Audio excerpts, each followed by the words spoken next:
needed was another for his position. But they need a defensive tackle who can play in the 3-4. Yeah, he can play tackle instead of a guy who can play in the 3-4. A guy who can shut down the run. I mean, they're in a division now. I mean, look who just got selected in their division. Gurley as well. You've already got Lynch.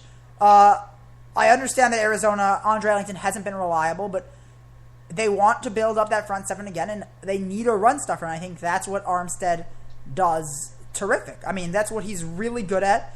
And he's been playing in a 3-4 for a bit. Oregon likes to play in 3-4, and I think he's going to be a great addition to this team. Well, he's a good player. They after the Patrick Willis and Chris Borland, which I still don't understand, retiring, they needed some defense, and any defense works. But I'm still kind of stunned. People were talking about Bud Dupree rising before the draft. Yeah, here's the deal. I think a lot of the people who are quote unquote NFL insiders just missed on Dupree. They overranked Dupree. Dupree rose really late. I don't know. I don't know if they overranked him. I don't know if they overranked him. I don't know if they overranked him, Carl. He didn't get a lot of exposure because he was a good player on a really bad team. You know, I don't know I don't think they overranked him. What I think happened is I think the way the picks panned out, I don't know if they I think a lot of the teams felt the need is above what he potentially brings to them in terms of value. I would say that putting him at 8th may have been a little bit overdone, but in terms of saying he's not a top 15 guy, I think he was a top 15 guy. I think the way the picks ended up panning out and the way the trade went down and the teams that were there, I think this pick isn't, him dropping is not that crazy. But now the Chiefs are up, and I think it's wide receiver or cornerback maybe here. Maybe they reach on Landon Collins, but I think wide receiver or cornerback here is the way to go. So I think he's going to drop once again. Me personally, I see cornerback here, and I see Byron Jones. I think they do need cornerback help. I think Byron Jones is an incredible athlete. I don't know. Marcus Peters could also go here. Marcus Peters could go here, but I just don't know if the Chiefs are the organization to draft a guy who has off-field concerns. Also, Malcolm Brown is still in play as defensive tackle. Malcolm Brown is in play. My personal opinion, though, I think cornerback. I mean, the pick is already in. I'm going to go Byron Jones here. Carl, what do you think? Let's go Malcolm Brown. You're going to go Malcolm Brown. Sam, what's your pick for the Kansas City Chiefs? Yeah, I'm going to go Byron Jones also. I think they should take Marcus Peters, but yeah, Chiefs typically don't take off the field corner. Well, no, I'm just going to go ahead and take Marcus Peters. I think will be the pick. But, I think, I would not be surprised with Byron Jones, really. Yeah, I'm going to go with Byron Jones here, as I already said. I think wide receiver is definitely something they're going to be looking at in the second round. I know that they just brought in Macklin, but whenever no disrespect to DeAnthony Thomas, you're a good returner, but he's not a second receiver on a good team, especially when you have a quarterback who can't really throw the ball very well downfield, like Alex Smith. You need more talented wide receivers. I think that outside linebacker is also a potential pick later on for them. But for right now, I think cornerback or wide receiver, maybe defensive tackle, like you said. But I don't really think defensive tackle is going to be the pick, especially when you still have Dontari Poe in the middle, unless they're going to move him over to defensive end to replace DeVito or Jay Howard. But, yeah, I've got to go Byron Jones here. Miles, Chiefs pick is in. What do you think they are going to do? Perryman. You think they're going to go Perryman? Yeah. Chiefs need a wideout. You know what? I agree. A single touchdown pass to a wideout last year. True. I mean, of course, they did bring in Macklin, but like I said a second ago, when you have DeAnthony Thomas, you're always going to want another wide receiver. I think Perryman makes sense here. I still think cornerback or wide receiver, defensive end wouldn't shock me either. And we currently have Manny Pacquiao punching a pistachio punching bag. Happens. It happens. It happens a lot. He actually only trains on pistachio. All right, that brings us, you guys, we made our pick for Kansas City. Pacquiao Mayweather, who you got? Oh, Pacquiao Mayweather? I got Mayweather. Pacquiao. Sam? Although I'm not sure if I'm going to pay $95 to watch the fight. I'm not going to watch Pacquiao. I mean, he's taking like 20% of the earnings. I mean, he's wanted to fight this his whole career, and finally Mayweather would do it for like the 80%. So you're going with Pacquiao? Yeah. I'm rooting for Pacquiao. I am picking Mayweather. Carl, you asked the question. Who do you think is going to win? Completely agree with you, Noah. I'm rooting for Pacquiao all the way. I think Mayweather's a little bit... Honestly, I think Mayweather's not a great dude. Like, I don't like Mayweather a lot. I think when we look at Pacquiao, like, obviously he's kind of cocky, but he's nowhere near as bad as Floyd Mayweather. And I think that overall, Money Mayweather's he's like, here's the deal. He won't care if he loses. He only cares about the money. He doesn't care about the actual fight. He looks to the fact that he went for a 60-40 split. So I'm rooting for Pacquiao, but the fact is that Mayweather is, I think, the better boxer. I think that Pacquiao's going to have a lot of issues getting in any real good hits on Mayweather. All right, we get the shot of Shane Ray, a guy who's invited to the draft and is going to slide out of the first round. Probably. In rounds 4 through 7, do they still have Goodell go up to the stand and announce the pick? No, they have celebrities, guest announcers. Yeah, they got the guest announcers. By the way, currently in first in the pick group with 860 at Abdallas, which is a guy who's one of my friends. Then 850 me, then Carl with 540, then Sam. Yeah, that's gotta be pretty sad for Shane Ray to go up there with some random donor or whatever. Kansas City Chiefs select Marcus Peters. Wow. For me, that is. You know what? You called it. Yes, you did. I think. Well, I guess I thought they were probably going to go with a. You called it, Carl. You said Malcolm Brown. Oh, I did. I said if they were going to take our corner, I said Peters, though. Okay, yeah. I said Jones. I think Marcus Peters is the best cornerback in this draft. I think he's got a couple of off-field issues, but I think he's going to be the best cornerback, in this draft. Great pick. I think he's going to really improve that secondary. I think wide receiver could have been an option here, but I'm good with that pick. I think that's a good pick.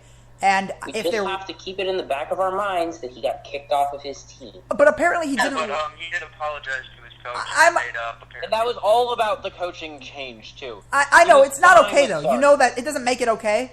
But I do think Reed will be able to, I don't know, harness him, I guess. But I think that if they can get the off-field issues, which are kind of on-field issues, I guess now, because technically your coach is on the field. But if they can handle these issues, I think it's a great pick, and I think he's going to be an incredible player.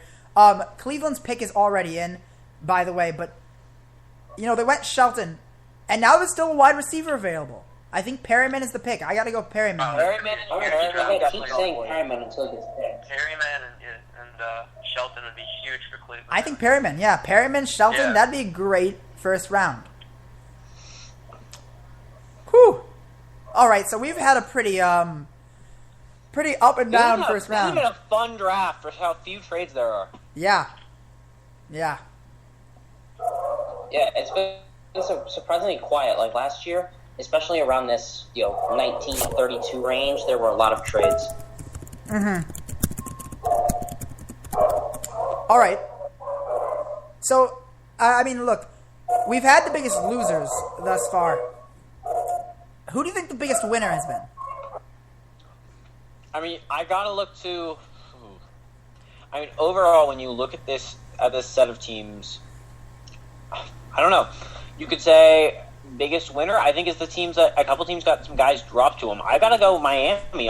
Honestly, they got Devontae Parker dropped into their lap. They're picking all the way at 14. Devontae Parker was projected as early as 10. He kept dropping and dropping. So I think. Honestly, I think that Miami's the best team. Best is the big winner just because they had a big drop and it helped them. I think if Cleveland makes the best pick here by picking someone like Rashad, it doesn't even have to be Rashad Perriman, but if they make a good pick here, they could really hit it out of the park with their first round, considering they might not have the answer at quarterback, but they need some sort of answer. They need answers everywhere. Well, I think the big thing is, they need answers everywhere, but I think this is one of the first times if Cleveland makes this pick right, I think this is one of the more responsible Cleveland drafts we've seen.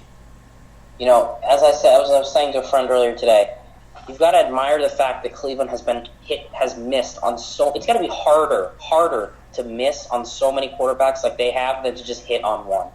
Wait, watch this be like Brett Hundley, though. Watch this be like a crazy pick. Given the fact that they're the Browns, I wouldn't be surprised. Yeah, I'm amazed the Raiders didn't go Raiders walk up 4th pick overall. Yeah, we're taking Garrett Grayson. That'd be weird. Like he's like a fringe 5th or 6th round prospect. He's rated better by some scouts. Like Mel Kiper ranks him higher than Hundley. And Mel Kiper is really not that good of a draft analyst, all told. Ooh, shots fired. Oh, I'm back, and Cleveland still hasn't made their pick. I'm very happy. Oh. Yeah, you don't want to miss this. I don't want to miss the next victim of the Cleveland Browns. Ooh, can I give my biggest winner? What? My biggest winner has been...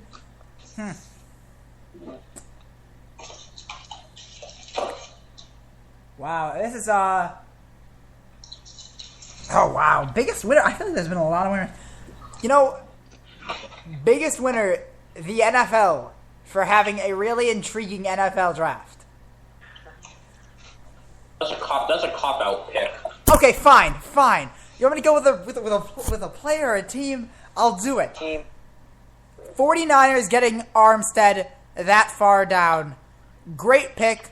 I think he's going to be a great addition to that front seven. Yeah, well, he's the guy they wanted at 15. They gained a 4th and a 5th rounder.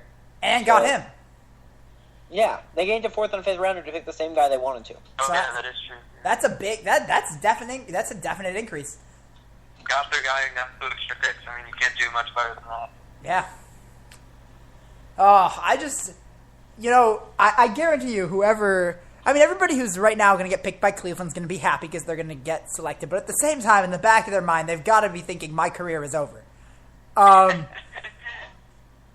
It's unfortunate. They got to think of anytime they tell anybody what team they're on, they're going to be left out. You play in the NFL? What team? Oh, that's not important. That's not important. That's not a team. We don't we don't talk about what team I play on. Let's ignore that. That's how it goes. Yeah, that is how it goes. In other news, with 7 seconds left in the first quarter, the Clippers lead the San Antonio Spurs by 2 in Game 6. That's an elimination game, so that's pretty big. Go Clippers. Did you hear what Joakim Noah said after the game? He said, I never thought I'd say this, but I'm excited to go to Cleveland. That's funny. Wow, Nobody's excited to go to... Even if Cleveland had the best sports teams in the world, I don't think anybody really would be excited to go to Cleveland. I'll say Washington picking up first game against the Rangers. That's huge. Really? They picked up the win? They got the win? Yeah, 2-1. Wow. What time does the game start? Add away. Look, Scores with 1 second left on the clock. Oh, 1.2 seconds. Wow. oh my God. Caps. Guys, are you 1 seeing second this? left on- Are you seeing this? Joel Ward. Oh, the Bills and the Browns. Sammy Watkins. Are you seeing what... This was last year, by the way. You know this, right? Oh, phew. I almost got you, but it You didn't work. scare me so like this, Noah. Oh, is that this pick though? Yeah, it is. Just remember, you guys. This could be Sammy. This could be the Bills right now. Wait, what? Cam Irving. All right, well that concludes our They draft. screwed up. They screwed That up. concludes our draft. They had a chance to have a good draft. That concludes our draft coverage. We will see you back next year when the NFL decides to pick sensibly. They have Alex Mack. Why do they need another? Well, Alex Mack, by the way, he's going to be a free agent next year, so okay, fine, I get that. But you can get a guy like Cronus Gross. If you need to, get Grossu maybe, trade up for him maybe in the 3rd round, trade up maybe if you need to late 2nd. But really, you need a wide receiver more. I mean, Dwayne Bowe is their number 1 wide receiver. I mean, and let's remember, Dwayne Bowe is the guy who couldn't catch a touchdown pass with Kansas City. How are they going to catch a touchdown pass with Johnny Manziel? Or Josh McCown? You guys. I'm actually projecting more touchdown receptions next year by Cleveland quarterbacks playing in weird formations and possibly throwing to themselves than to Cleveland wide receivers. Yo, what happened to wide receivers in this draft? The most memorable moment from Cam Irving's season was the bad snap that led to the hilarious Jameis Winston fumble in the... Yeah. All right, I was there live. I was at that Rose Bowl. It was weird because it just happened so fast. All I saw was the fumble and Tony Washington running the other way. But then I saw the replay, and it was so perfect.